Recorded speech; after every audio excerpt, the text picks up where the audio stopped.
I woke up and cleaned and messed around and painted my toenails.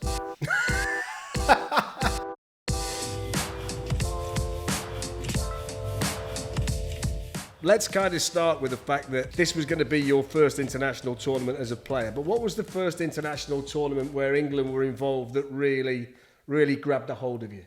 Yeah, I'd have to say Euro 96, I think. Obviously, being in England as well, I think I was 10 at the time. Yeah, I was 10 at the time. And it was just the excitement built around it. I always remember the Dutch fans. I think Colin played at Anfield and the Dutch fans taking over and just this big sea of orange. And I was actually minding cars. I was going round outside the stadium asking people if they needed cars minded and stuff like that. So, and then obviously they give you a bit of money before the game, and then you go, you don't watch the cars. But yeah, it was Euro 96. It was the first tournament I remember.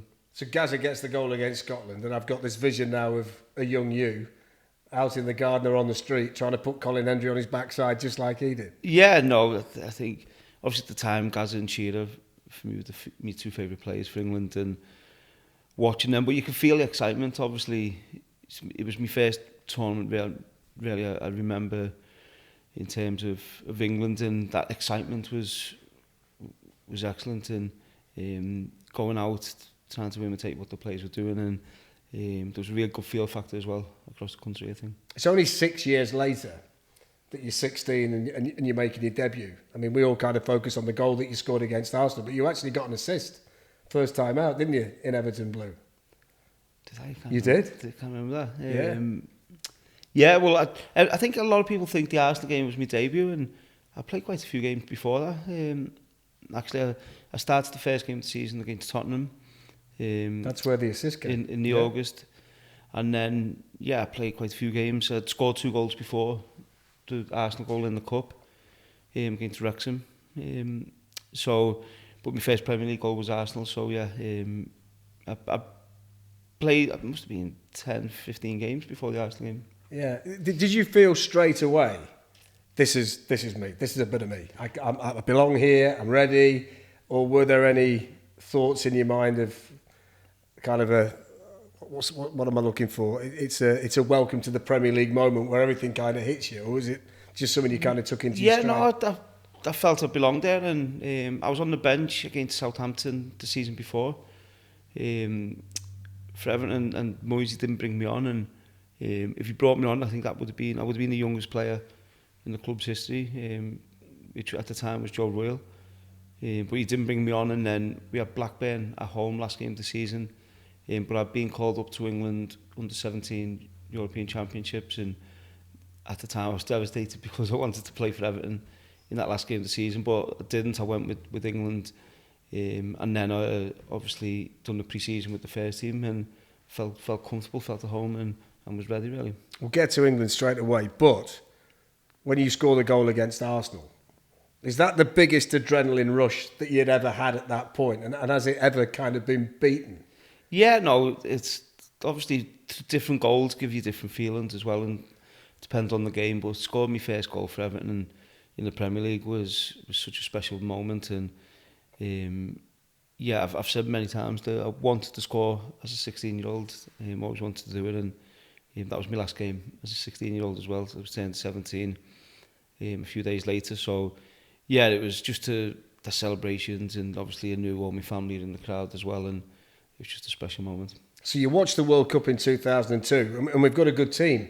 It's hard to then comprehend that 2 years later, you're in there. When you're watching that tournament, were you thinking, this could be me in 2 years' time? Can you afford to think that way? Have you got that mindset at that stage?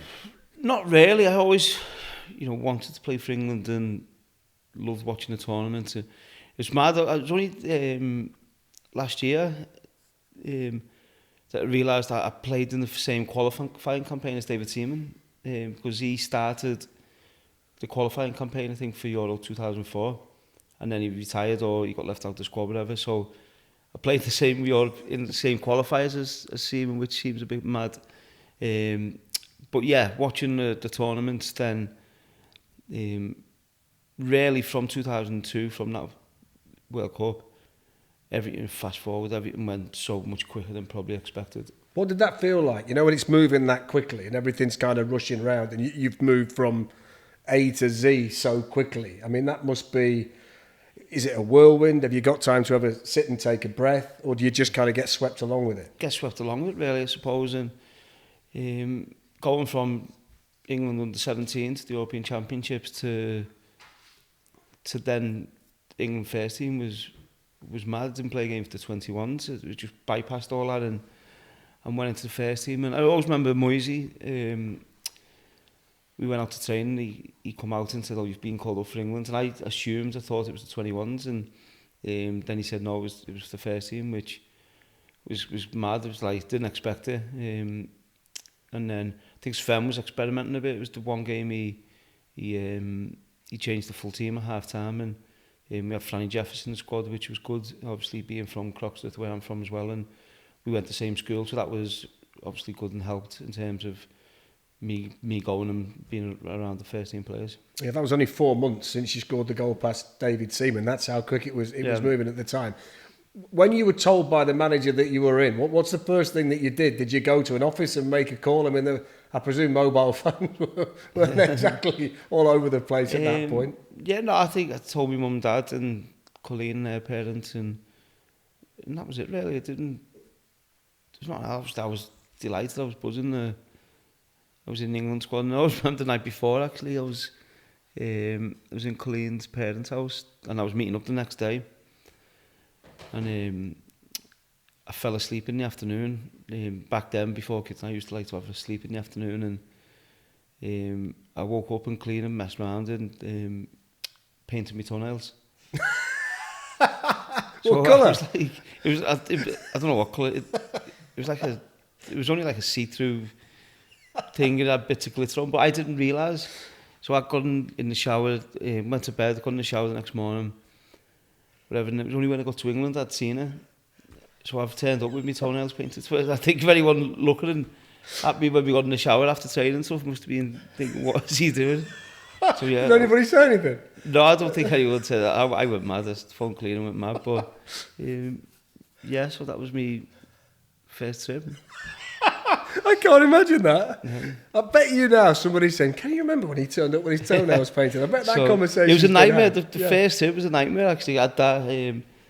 I took my boots from Belfield, but took the wrong ones. Took Steve Watson's Umbro boots, and they was about 2 sizes too big. So I actually trained in them for a couple of days until man arrived. So I think I slept in while I was at my team meeting. So the first trip was an absolute nightmare. So many things happening, but obviously just excited for the game and delighted in the end to get my debut. Did Sven just leave you to it, or did he take you to one side and speak to you about? Not really, because there were so many new players in the squad. I think there was myself, Franny Jeffers, Paul Konchesky. There was so many new players in the squad because it was an experiment really, which he was doing. So we all knew he was going to change the team at half time, and I think I was the only one actually who stayed in the squad for the next trip when we had qualifiers. So everyone was a bit anxious because they knew it was an experiment, but I was the one who stayed with the team then. So it was a bit of a weird feeling because you're half there on merit, but half there it's for Sven to see what you can do. So a lot of the players knew that more likely than not they probably wouldn't be in the next squad. So you were 17 years and 111 days when you come on at Upton Park. That made you at the time England's youngest ever international. Did that mean something to you at the time? Yeah, it was a massive honour to play for England, and the whole day really. I think, as I said before, with me and Franny, being from the same area, went to the same school, so we both put coaches on for literally the whole of Croxteth was at the game, and from leaving from the school and stuff. So, and then we come on together up front, and Franny scored actually.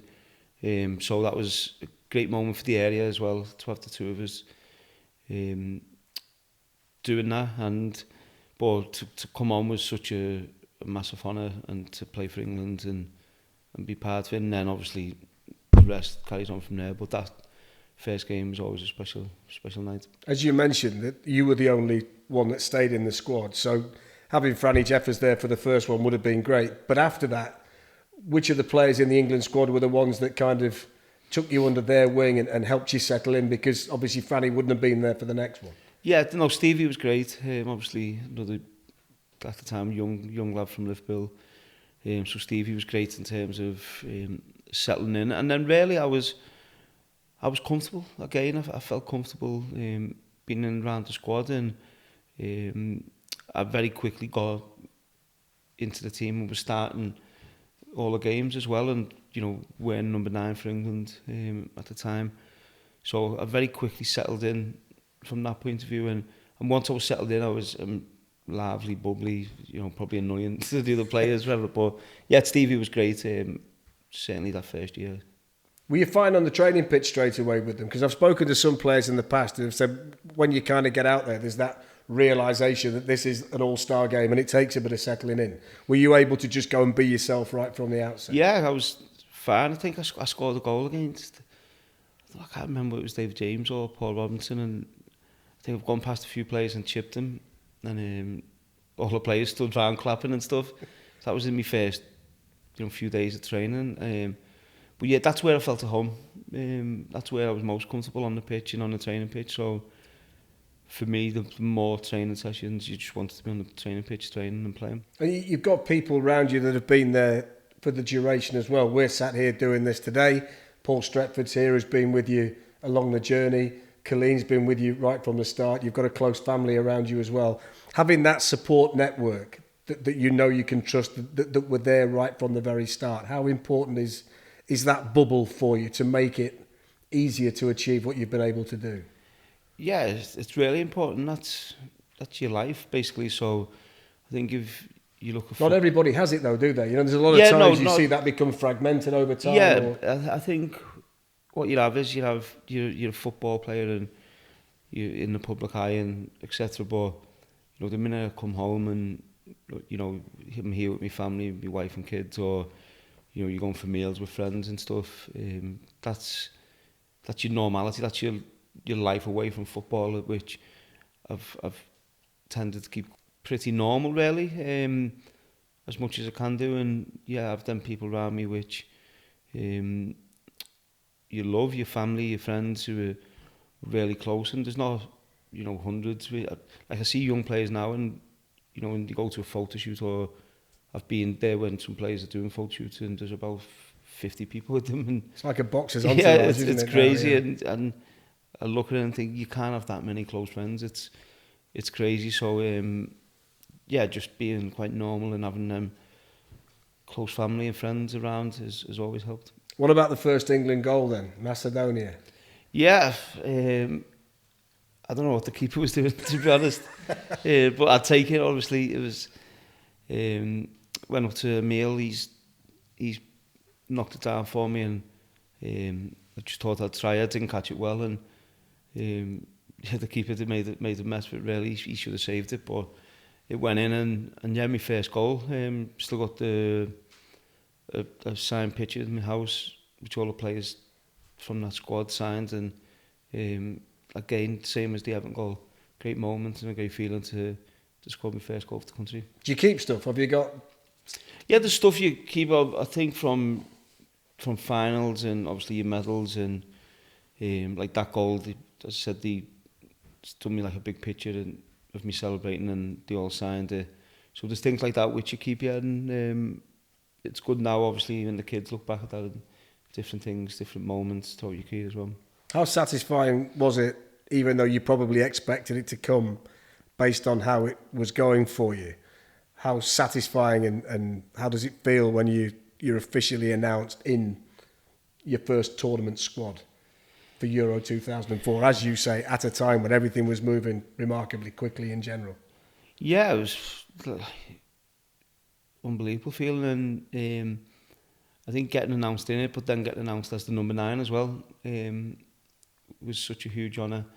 Obviously, there's Shearer before that, being number 9, and then all of a sudden you go into a tournament as England's number 9 was such a great feeling, and excited, just couldn't wait for it to come round, really. And we'd done the warm-up games, done one at Old Trafford. Might have been Middlesbrough, somewhere like that. But I always remember them games before, and I've done quite well and scored a few goals in them games, and played Iceland at Old Trafford. And yeah, just excited to get going. It was a bit weird before, because obviously getting fitted up for your suits, and then all of a sudden you get like a laptop, a video recorder, all just put in your room, and which is like what's going on here. So that was a bit different. But yeah, just I always remember that flight, going out there on the flight, and just thinking you're off to go, and by the time you come home, you've either being part of something really special, or you're coming home in disappointment. So I always think that's a great aspect for a footballer, that you can have what you want when you want, but if somebody gives you something like that, it's wonderful. David Moyes used to say to me that when Bill Kenwright used to take the Everton players away, he'd take them to a casino, and if he gave them all 200 quid each to have a gamble that night, they thought it was the best thing ever. He said it was just the idea of just being given something, that footballers love it. Yeah, no, I think for different tournaments, then it become more social media, so it was even more like stuff. There's all kinds there. There's PlayStations, like the big headphones. There's honestly all kinds of stuff there which you couldn't even fit in your bag, which companies are wanting you to wear them or use them so they get the advertisement for the social media. And I'm imagining now it's probably won't even fit in the hotel. It'll be chaos now. Nowadays, it'll be chaos now. Yeah. Perfect time to ask this question. And somebody's been nagging at me to ask you this question. You just said how nice it was to be named in the England squad as number 9. So why eventually did you take number 10? Maradona. Right. I think obviously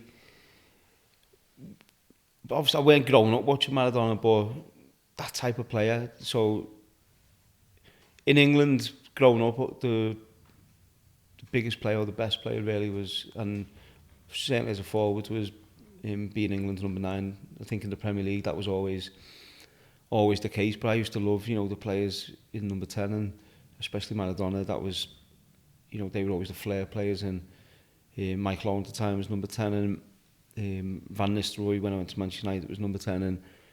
And I knew if I got a chance, if they left or Michael retired or didn't get picked for England, I was going to try and wear number 10, which I did eventually at both. So, what was it like when you walk up the steps to get on the plane? Because now you're really going. Do you sit there like really excited, like your first holiday as a kid? The fact you're going to Euro 2004 and you're now there. I felt terrible. Did you? Bex picked the suits, and I'm not a big lover of wearing suits anyway. I've never have been, and he picked the suits, and I put them on, and these big flares, and I was like, what's going on here? Like, surely this can't be what we're wearing. But Bex obviously had that power at the time to pick what he wanted, and that's what he liked, so that's what we all had to wear. And so yeah, I felt a bit like an idiot really in the suit. But yeah, going up onto the plane, and it was so relaxed. What we used to do, the kit man used to film everything. So we filmed all on the plane, and on the plane you've got, it's all behind the scenes stuff. You've got me going around every player, they're probably trying to sleep, and I'm doing magic tricks with the ball, and that probably used to annoy all the players and staff, trying to rest and sleep. But I just love being on the move, and yes, we've got all that on the footage, and you got some really good stuff from behind the scenes. There seems to be quite a correlation between players like you, who play the game like you, being in the nicest possible way a pain in the backside behind the scenes, and that is a compliment in a lot of ways. But were you like that all the time, centre of everything? Yeah, I was like in the hotels. If you finish training, you go and have your lunch, and some players will go for a sleep, and some players will get massages off the masseuses we had there, and yeah, I was just constant moving around, and probably annoying people, and then I used to, when I get on for a massage, so there'd be like 3 or 4 of us on the massage tables. I used to turn the lights off and put Sister Act on or Grease or whatever. I'd say, like, because they don't normally have music on, so I said, like, let's watch a movie and do the cheesiest movies ever. But I used to love them. I used to love musicals, so I think the lads were like, what is going on here? But yeah, that's just how passed my time, really. Brilliant, I love it. Now, we spoke to Jamie Carragher, and I'll quote him, because we asked him who looked after you around the tournament, and he said he was from Crocky, he didn't need anybody looking after him. Is that how you felt? Yeah, I was, as I said before, after like the first couple of squads, I was fine. I was cheeky, and yeah, I'd answer back to people, and you probably wouldn't have thought I was 17. So I was at home, I was settled, felt I had a voice, which is important as well. And yeah, so yeah, I was comfortable. What was the reaction to the group then? So you get France, you get Switzerland, and you get Croatia. Tough. We knew it was a tough group, and the European Championships, traditionally, really, have probably been a little bit harder than the World Cup in the group stages, because in the World Cup you normally get one or two teams who you really should beat. In the European Championships, every team's really difficult. Even Croatia are a good team, Switzerland are a good team, obviously France at the time. So you normally always get difficult games. So, and with the first game being France, we know how important that game was to try and start well.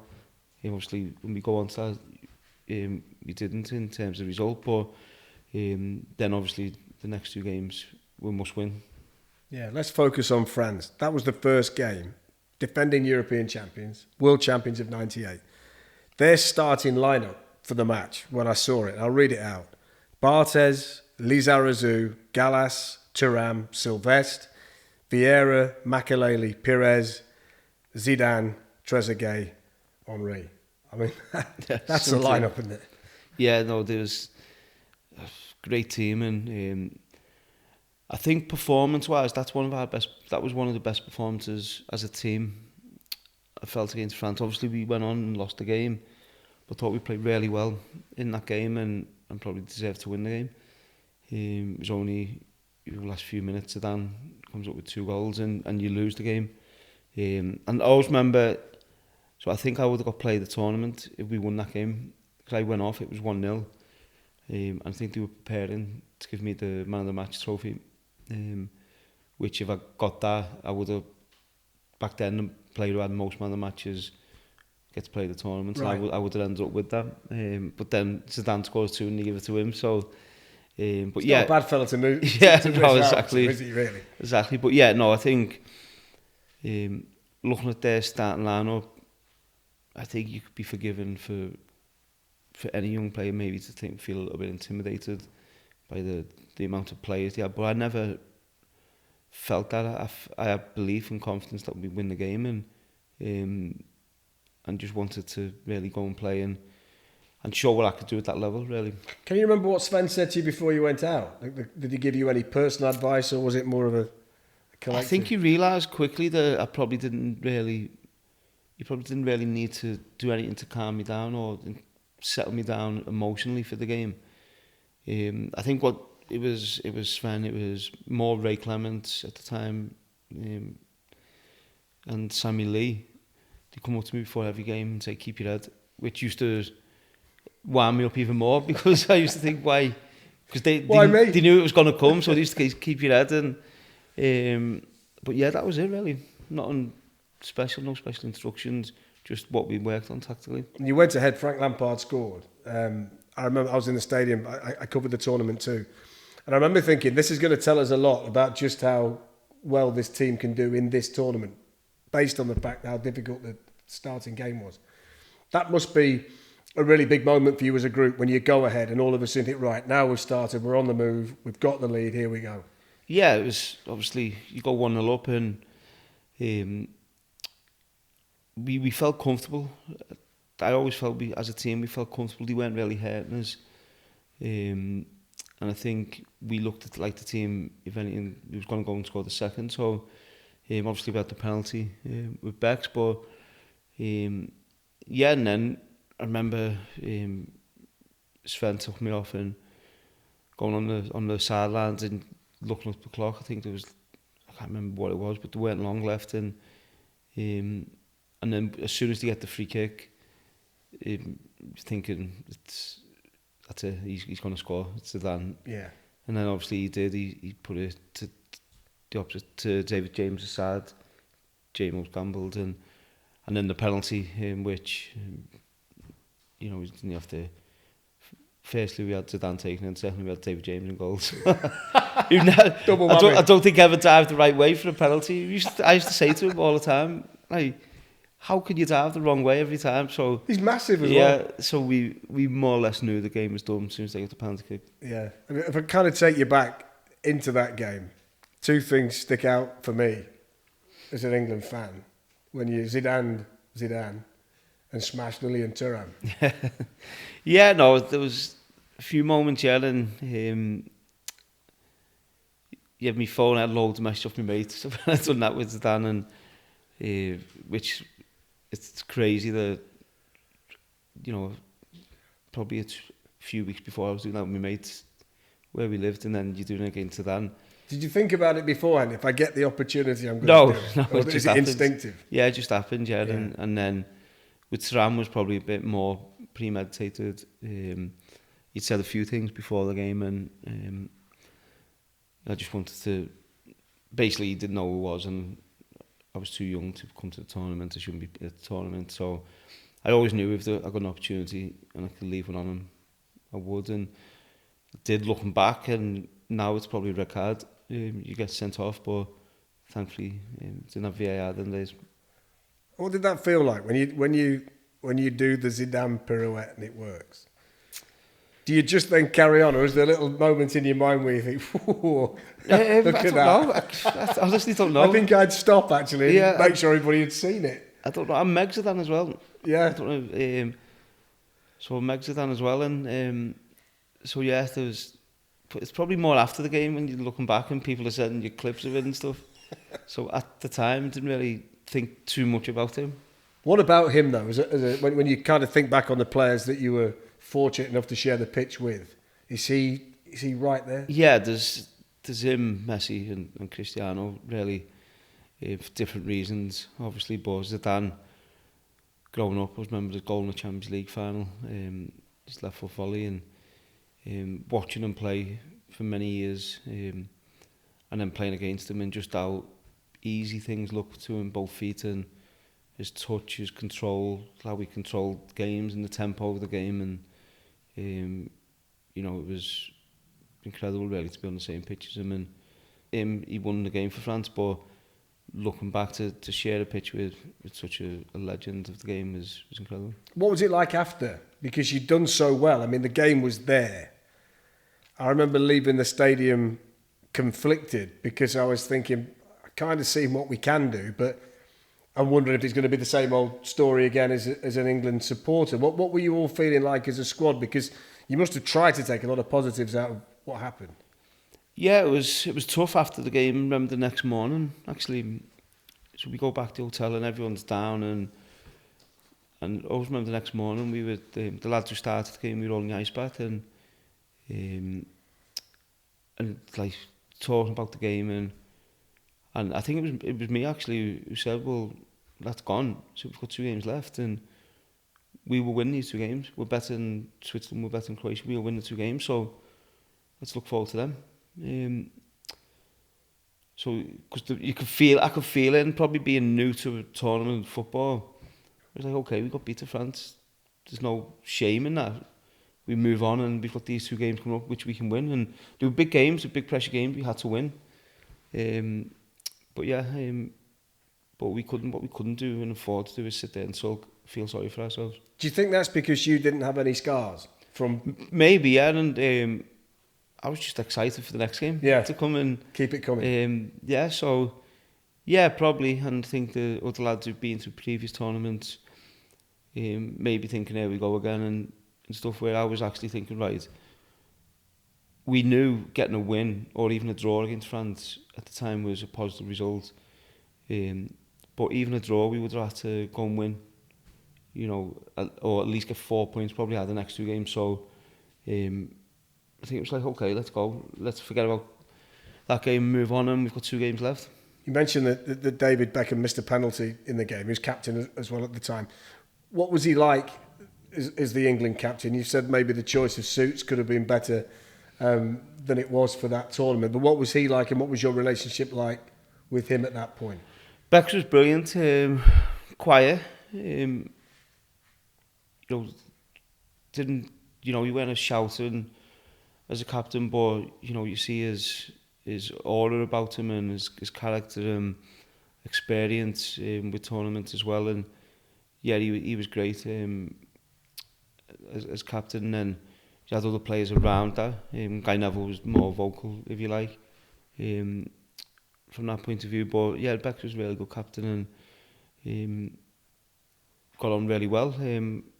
With Bex, used to go to Madrid with Colleen to meet up with him in Victoria and to his house for meals in London and stuff like that, and really helped me, made me feel at home as well. So I think just a normal guy.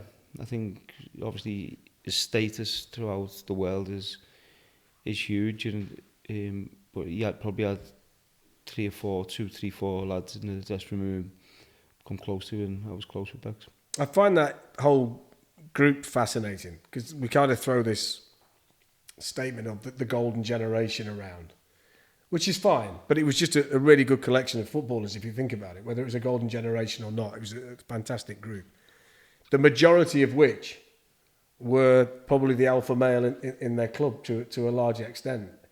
I'm just kind of wondering what the dynamic was like in there, because we say that David was the captain, you said that Gary was more vocal. You've made the point that you were the one saying, look, it's France, we're going to win the next 2 games.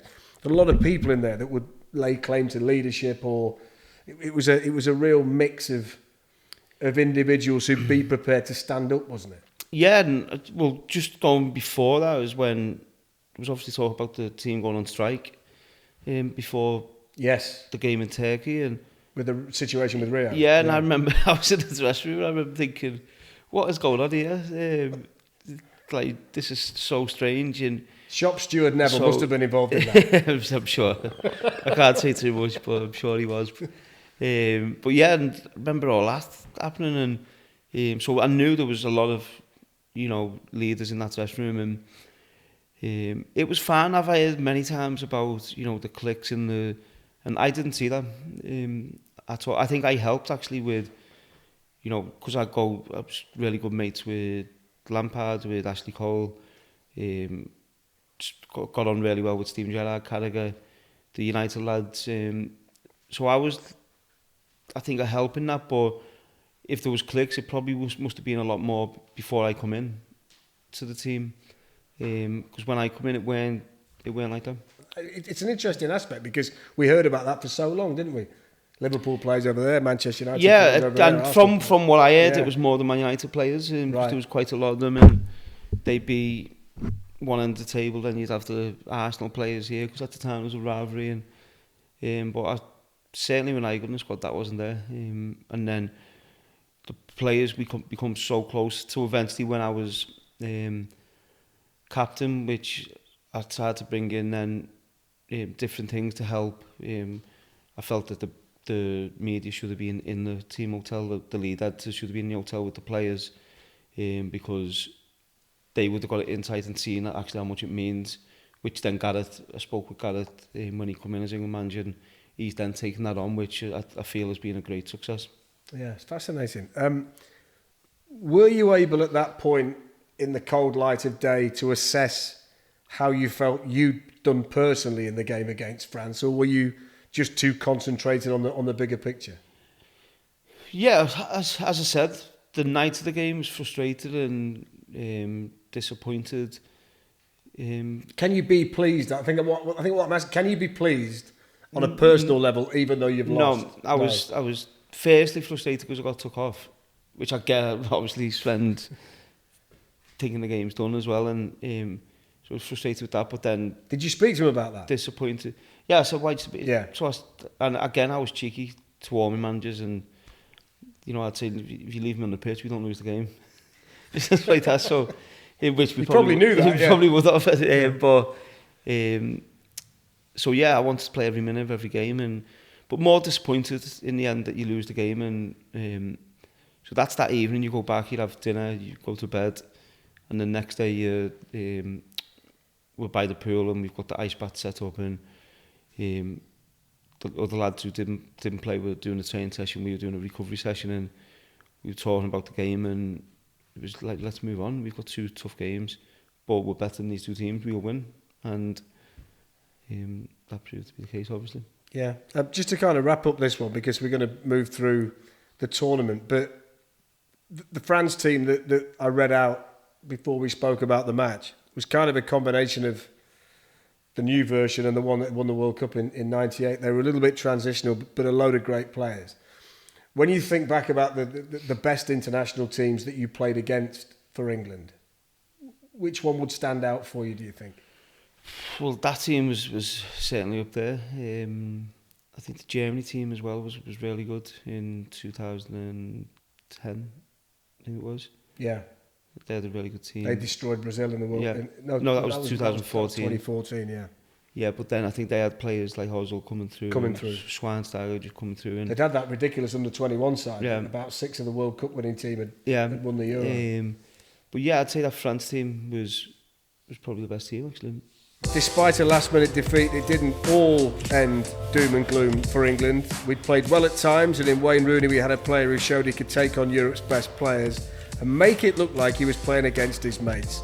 There'd be no room for error though in the second group match. England moved on to play Switzerland, knowing they needed to get their tournament going with a first win.